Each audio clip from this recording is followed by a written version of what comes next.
পকেটে টাকা আছে আর মাত্র 500 বাবা। গরু মুরগির দাম বেশি, আজকে সবাই মাছ খাবা। চিংড়ি মিংড়ি রুই টুই বল নাকি কাতলা, শিং মাছ নিয়া ভাবিরে জোল রানতে কোন পাতলা।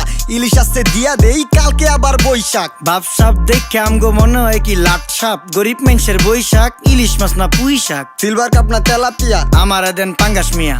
এই মাছ ধরতেও ঘিন লাগে হাত দিয়া। দেখছেন কি কয় হের লাগে গিনা। বাজারের সব জিনিসই স্বর্ণের দামে কিনা। হ ঘু খায় সব মাছে, কালার খায় পাঙ্গাসে। ডিম পারে মুরগি আর ব্যথা পায় রাজা হাসে। দুঃখ কমু কার কাছে, টাকা নেই কা হাজার হাজার। চলো বাবা যাইয়া দেখি কি অবস্থা কাঁচা বাজার। ওই মিয়া হাত দিবেন না, মরিচের কেজি 1000। দেখতাছেন না মরিচ গার্ড দিতে রাখছি বডি গার্ড। এইটা আবার কোন পাট? আলিপ লাইলার সিনবাদ। যেইটা ধরুম স্টক করুম তয় তরকারি জিন্দাবাদ। 80 টাকার বেগুন, বেগুনের অনেক গুণ। বেগুন লেয়া হইছে খুন, আমারে দেন ধুন্দুল। পটল লন, কহিলন, লাউ নাইলে কদু। তোর মুখে অনেক মধু।